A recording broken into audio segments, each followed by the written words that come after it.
My name is Sean Schnitzkohl. And my name is Gina Alexandris. So how Gina and I met was actually through a mutual friend. She asked me, Sean, we're gonna go to Chicago for a music festival. Did you want to hang out and meet up with us? And I said, sure, absolutely. Picked her up, and then she said, can you pick up 4 of my friends? They're at Navy Pier. They're all girls. And I said, I am on my way right away.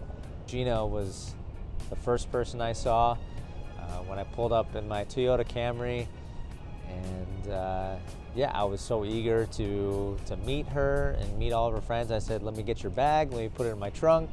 And from that moment, I always thought about her, and I always thought, I'd like to meet her. I'd like to get to know her more. And I hit her up in her DMs on Facebook, and I said, hey, I'm coming out to Ohio in a couple weeks. Are you in town? Do you want to hang out? And we exchanged phone numbers, and the rest was history. So I felt like how I knew I was made for Sean was when I realized that he put so much thought into everything that he did when it came to me and him.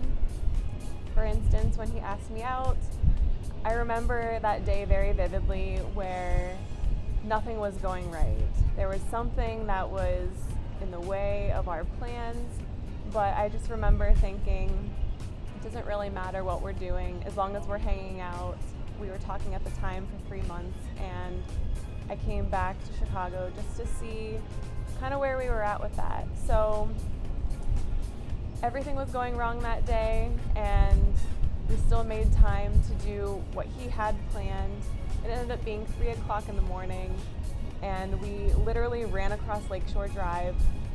We went over to the Field Museum, sat on the steps, and at 3 in the morning he asked me to be his girlfriend on September 1st. And I remember just thinking, I was, ecstatic, feeling like I found somebody who, cares for me the way that I want them to, and I just wanted to see where it was going to go. I knew from that moment on that Sean was going to be a really pivotal and important person in my life. The moment where I actually knew, dang, I want to be with this woman for the rest of my life was when we were actually in Tokyo. We were in Tokyo, Japan, a couple years ago, and I think we were hiking up some mountain, right? We were sweating bullets the entire time, and I realized, man, I wish I had an engagement ring with me.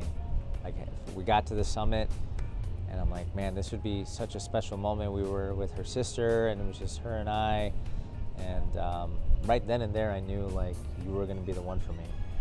I started planning our engagement, and then I thought, how could I make this moment very special for the both of us?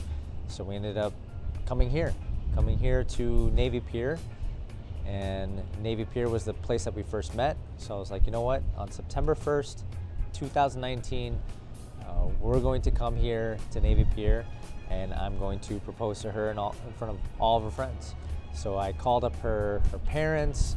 It was a very nervous FaceTime call that I made with them. I was on the phone with them for 45 minutes asking for permission for her to be my wife, and they were more than gracious to say yes, absolutely, we want you to be part of the family. So from then on, I prepared for September 1st. I got all of her friends, her close friends to come here. I got some of our mutual close friends to come here, and we got engaged.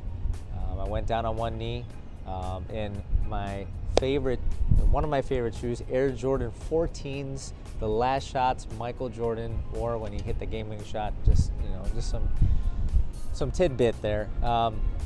So today, September 1st, 2021, we decided to get married on the day that I asked her out to be my girlfriend, and the day that I got engaged with her. We went to the Mid-America Club, where everyone's going to be at for the venue, for the reception. And the Mid-America Club was so gracious and so kind to allow us to get married in that space. It was a very special occasion. And what's funny, Gina and I always thought about, what if we eloped, right? We thought about that. What if we just did something private and we just went off and did something crazy and just eloped on our own? And that was kind of a moment for us to do something private just for both of us. Something, that we kind of thought about, but obviously it wouldn't be the same unless we celebrate with all the friends and family. That's what we're doing at the Mid-America Club. But it was a very special day. And today also marks our 7-year anniversary. So what a great way to also spend another anniversary as well. First and foremost, we just want to thank everyone who decided to join us today. We appreciate you guys so much. I'm sure, even though it's only the first right now, I know on the actual wedding day on Friday, it's going to be such an overwhelming experience just to see everyone that we love in the same room. And everyone's traveled near and far, and we just, again, appreciate everybody being in our lives and supporting us in our relationship. And we know that everyone that is joining us tonight is going to be in our lives lifelong. So thank you so much. I just want to tell all of our guests tonight, thank you so much for coming and sharing this day with us. I know it wasn't easy with everything going on in the world and this pandemic. I know we tried very hard to keep everybody safe and take those extra precautions. So it means a lot for us that you could share this moment with us, because we wouldn't want to share this moment with anybody else except for you guys. So thank you so much for coming, and we hope that you can have a lot of fun, do a lot of dancing, do a lot of drinking and eating, and we look forward to creating the memories tonight and look forward to reminiscing on a very special weekend for the both of us. So thank you, and we love you.